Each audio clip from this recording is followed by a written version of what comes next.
Hello, my name is Konstantin Koshichkin, and I would like to present our study of cancer treatment drugs availability effect on overall survival. The purpose of our work was to assess the effect of the new drug availability for the cancer treatment in United States and in Russian Federation, and how these new drugs affected mortality in these countries from malignant neoplastic diseases. In our work, we used methods which allowed us to analyze publications which describe similar studies concerning effects of new drug availability for treatment of cancer and mortality of patients from cancer.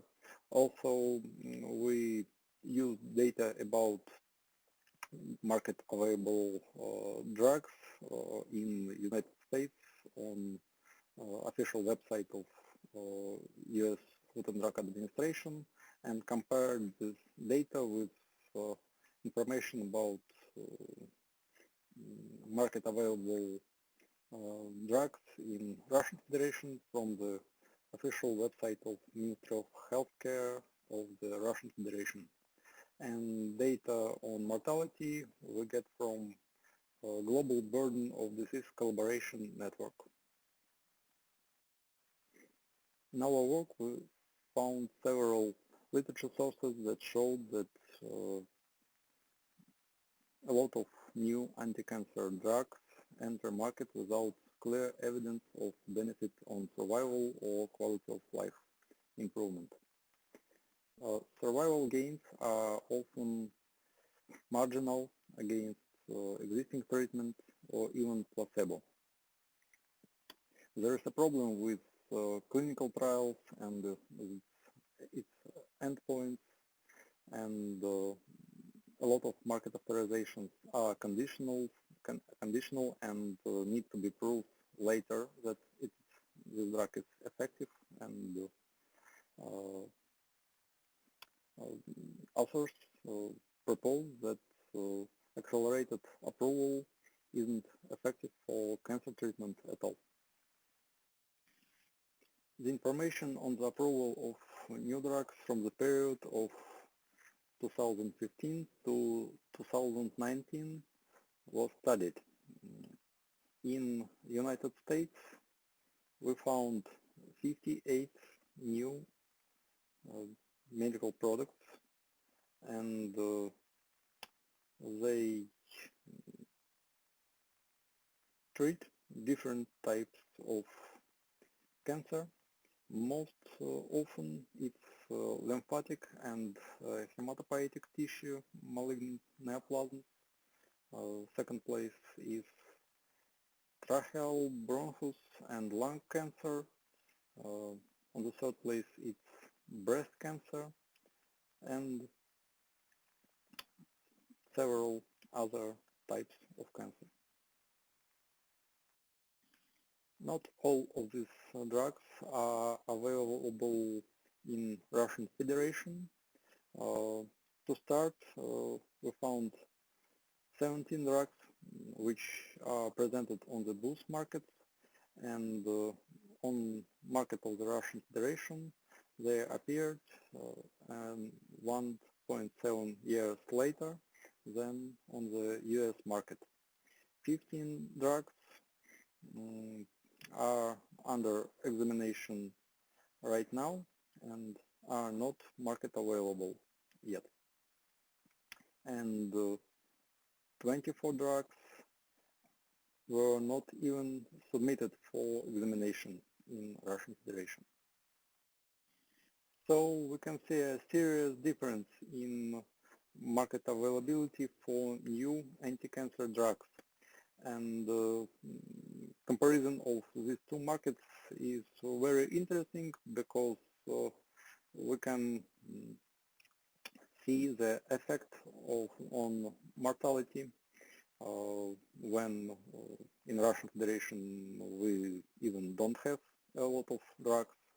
It's almost half of the new drugs available in the United States, and so can estimate that level of mortality must be higher because we don't have new ways to treat cancer in Russian Federation.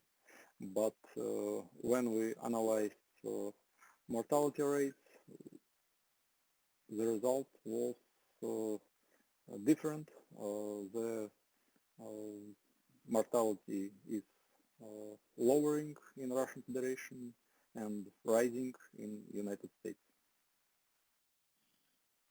Our study on the data on mortality showed that without taking into account the age of patients and the type of neoplasm, the number of deaths in Russian Federation decreased by the average of 0.7 per year, which is equivalent to 2,000 cases per year. In the United States, mortality increased by an average of 2.5% per year, which is equivalent to 17,500 cases per year. Regarding population data in the studied countries. To test our results, we decided to evaluate the effect of patients' age on mortality. New drugs in the United States are helping to increase life expectancy, and mortality is shifted toward old age. The study showed a slight decrease in the groups under 50 years and an increase in mortality in the older groups of patients. In Russian Federation, the decrease in mortality is found in almost all age groups. Also, we have tested our results concerning the location of neoplasms. The distribution of changes in average mortality per year, depending on the location of the neoplasm, revealed the absence of significant differences in the trend toward an increase or decrease in the number of deaths. The data on the Russian Federation show a slight decrease in mortality in all nosologies. According to mortality in the United States, the average change per year showed an increase of about 1 and 3% for all locations of tumors. In accordance with mortality per 1,000 inhabitants, the mortality from cancer is at a comparable level in all localizations of tumors. Significant differences can be noticed, for example, for neoplasms of the trachea, bronchus, and lungs.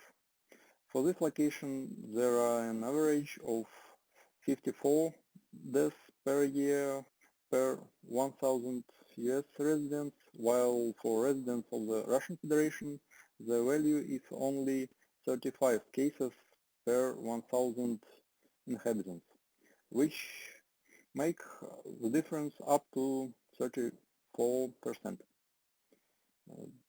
Significantly higher mortality rates in United States residents are shown, for example, for tumors of the lymphatic and hematopoietic tissues and the prostate glands.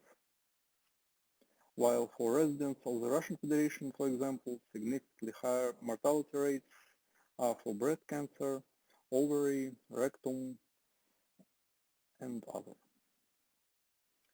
So our data shows that we can prove that anti-cancer drug either availability will decrease mortality rate. On the other side, we can't avoid toxic side effects of the anti-cancer drugs. In some cases, patients will be in worse conditions due to the side effects and will not receive any improvement in cancer treatment. Chemotherapy isn't the best treatment for any case of cancer. We should consider indications for its use, stage of and type of the cancer, overall health, previous cancer treatments, location of cancer cells, personal treatment preferences, and only after that we can decide which is the best surgery or maybe radioisotopic treatment or, of course, chemotherapy. Uh, Chemotherapy primary is a choice of treatment when we need to lower the total number of cancer cells, reduce the likelihood of cancer spreading, shrink the tumor size, and reduce current symptoms. The major problem is that there is a lot of cases when we don't have enough evidence of clinically significant benefits for anti-cancer drugs. There are publications about lack of evidence of clinically significant benefits approved for drugs approved by FDA. In particular, this is associated with accelerated registration procedures.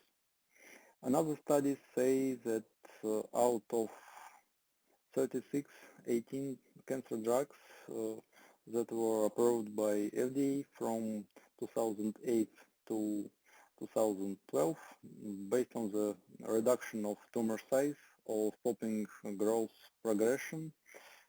In post-marketing studies didn't reveal an increase in overall survival.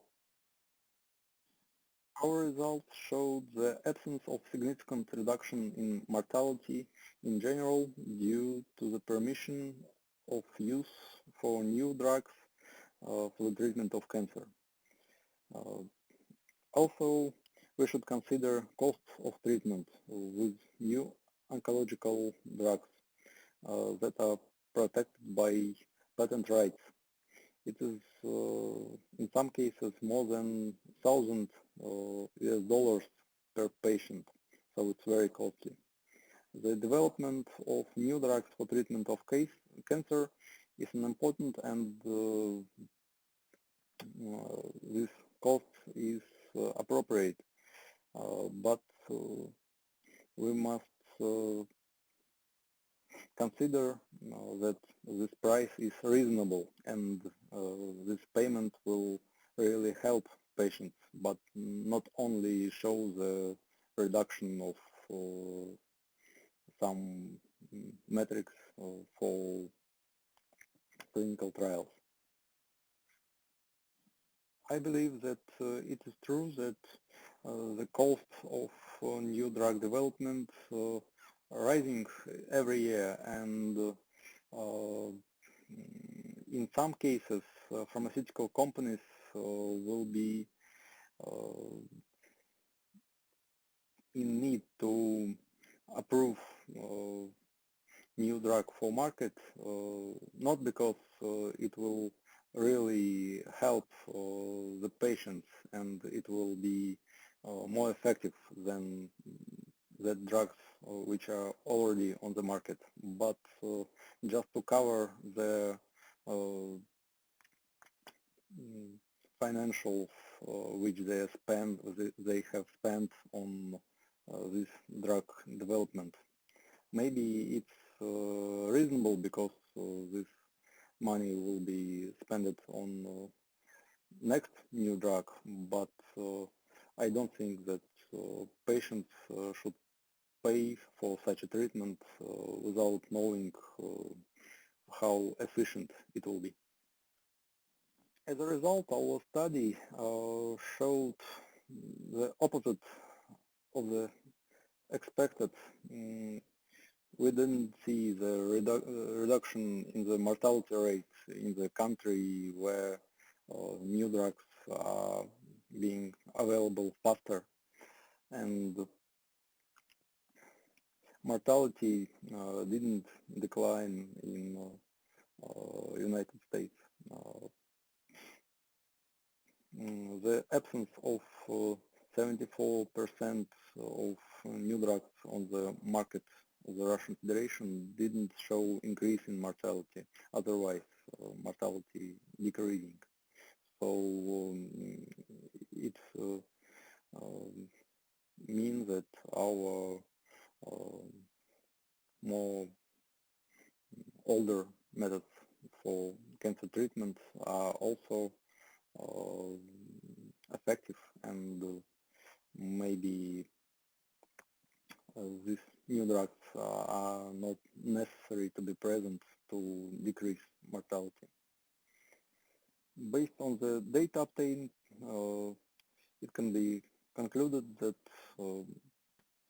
it's advisable to conduct a detailed examination of the efficiency, safety, and quality of drugs when they are authorized for medical use, despite the availability of